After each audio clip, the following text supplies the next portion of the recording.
Hey YouTubers, gonna do an easy one today. This is for a front load washing machine that won't drain. Usually, besides not draining, sometimes the door won't open because there's still water in there. It won't go to spin.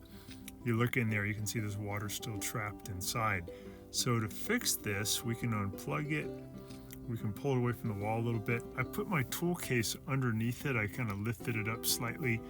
That allowed me to lift it up so I can get to these little screws underneath the bottom panel. Some front loaders don't have a bottom panel underneath the door, and you have to get to the drain by going through the back of the washer. But on this model and a lot of models, there's this panel you can pull off.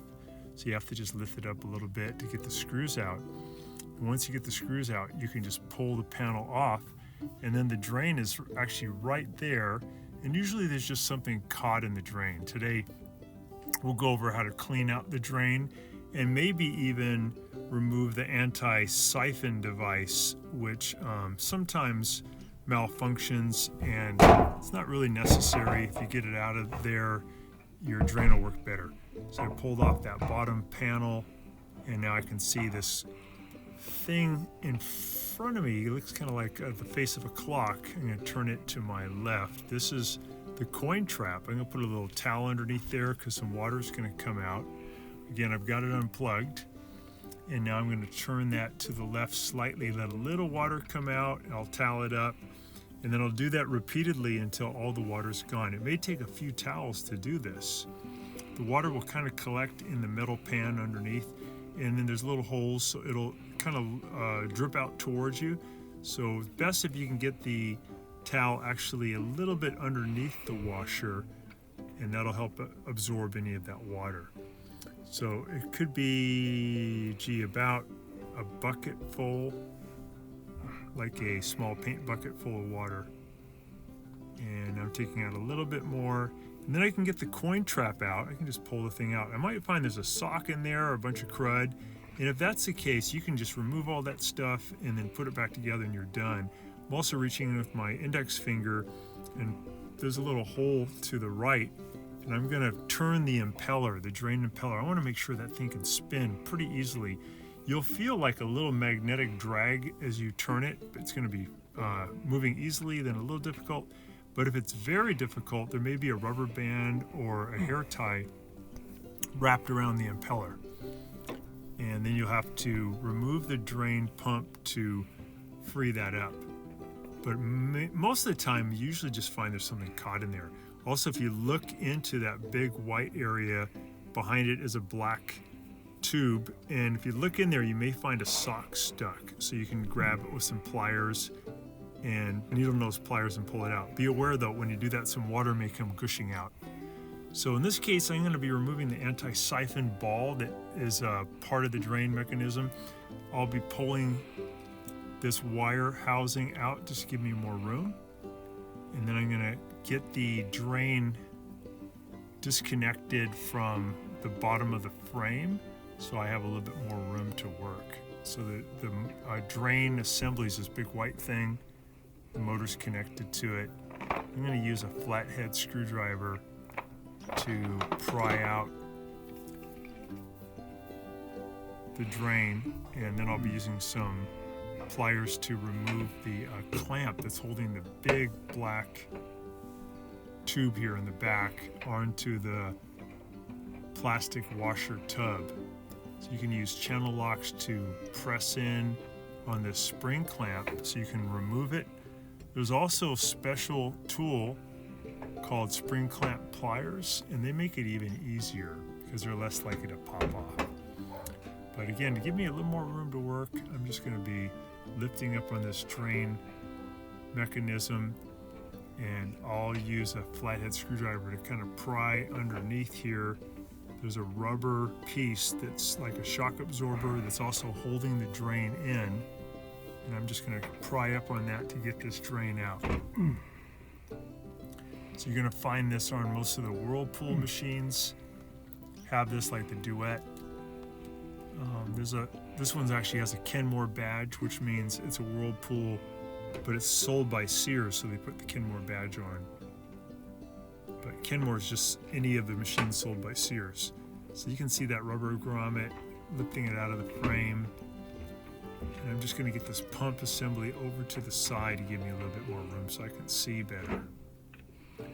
Wish we had better lighting here for you guys so you could kind of see where the big rubber tube connects to the plastic tub, but that's where we want to remove. So I'm using pliers to squeeze in on the spring clamp so I can wiggle that clamp down and allow me to get that boot off. Because you got the water out of there already, there should not be very much or any water that will dribble out when you get this big rubber piece off. So here's that ball. I'm going to pop it out of this rubber boot, and this is the anti-siphon ball. Sometimes these get kind of stuck and they cause mischief. It's kind of an over-engineering aspect of this machine. You don't really need it, so my advice would be pull it out, clean the area inside there, and then we can go ahead and put this rubber piece back on to the tub. If you ever go to run your washer drain and you hear like a humming sound, that usually means that the impeller is trying to turn, but it's rubbing against something. But when you remove the coin trap, you can feel in there and see what that obstruction is and then free it up. In my experience, most often what's happened is a sock or something has been dragged in by the drain mechanism, and that's just obstructing the water flow. And once you get that out, you're good to go. So removing this anti-siphon ball is usually not necessary. It's just an extra step. It did work well for this particular machine. So these are those special hose clamp pliers. You can get them on Amazon. I'll put a link in the description below. They're pretty cool. They allow you to get a little bit better grip on these hose clamps. This is a really big spring clamp, hose clamp, and I just wanted to press it and squish it so that it's very open. That's going to allow me to get this rubber big opening back onto the plastic tub, and then I can go ahead and release the spring clamp so it has nice spring tension. I want you to make sure that you get that rubber boot here way up onto the tub as securely as you can, and then make sure that the spring clamp is nice and tight before you fill the machine. If that is not on there securely, you'll have a lot of water leak out suddenly, which we don't want.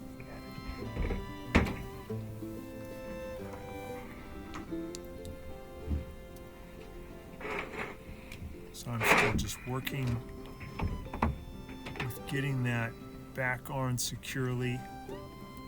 And then what I'll do next is I'll go ahead and push the drain pump assembly back down into the metal frame. I'll make sure those rubber pieces are pushed back into the hole, and I will put the coin trap back in. I'll get it nice and tight, and I'll let some water fill in, and then I'll test it. So you can see I got the boot in position. Now I put the spring clamp up as far as it'll go, and there's a little rubber ridge that it fits into. Then I just released the tension that I had on the pliers, and that makes the clamp really tight, so it feels like I have a really good connection. So now I want to push that pump back into the holes that hold it, pump housing. I'm just going to use downward pressure, wiggle it in. Take your time. And this little thing off to my right is just a cover for the wires that bring power to the pump. So here's the coin trap. You put that back in. Kind of wiggle it in and then turn to your right as far as it'll go, righty-tighty. You want to get it nice and secure. So again, on some of the models, this whole thing that we're looking at is actually pointing toward the back or toward the side, and it's accessible by taking off the back panel. Like we have a really modern Whirlpool at home, and that's how you do it. but it's otherwise very similar. Get the towels out of there. I think I'll redo this.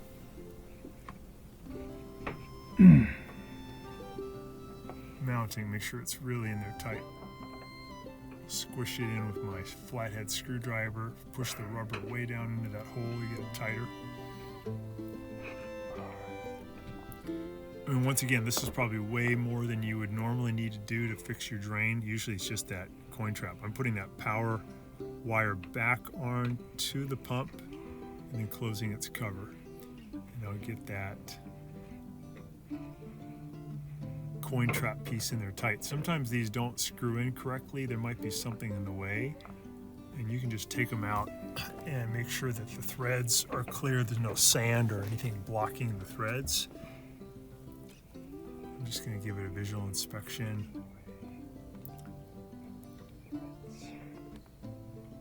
Okay, I want to get it nice and flat, wiggle it in, and then I'll tighten it up. You want to turn it until it won't turn anymore. Super tight. There we go. Put those wire harnesses back in. Just push in against the frame. All right. Close that back up. Plug it in. Give it a little test. We'll just fill it. And here's that ball, that anti-siphon ball that we pulled out. Usually not necessary. Plug it back in.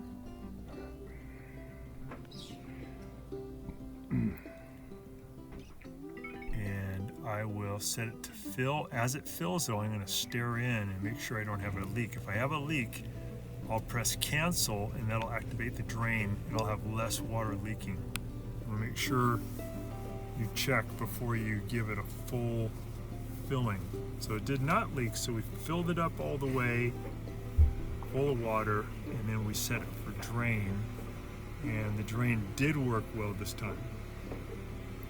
Back to a functioning washing machine.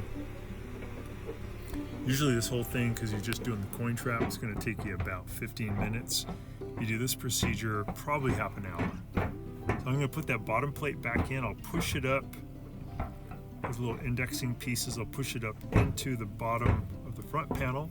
Then I'll push in the bottom of it until it's lined up. And then I'm going to put in the Phillips head screws. Usually there's 3 of them at the bottom. Sometimes they're little quarter inch screws rather than Phillips head screws.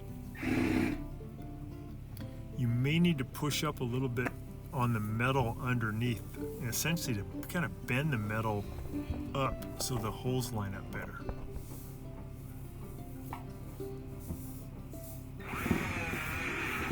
It's such a neat thing because you don't have to wait for someone to come and fix your washing machine. You can do it yourself. You save money. All you really need is a Phillips head screwdriver, some pliers, and some towels, a little bit of your time, and you'll get your machine going. It's a common problem. It does have the symptom of water's left in there. Sometimes the door won't open and it won't go to spin. These are little quarter-inch screws. So I'm just lining them up and then I'm going to tighten those up. And once again, we ended up with a really good washing machine that drains great again. So thanks so much for watching our video, and please subscribe to our channel when you get a chance, and also click the little bell notification button so we can send you weekly videos on all the different ways of fixing appliances around your home and saving you lots of money. So thanks again for watching, and please also press the like button for our video if this was helpful to you. Feel free to contact me.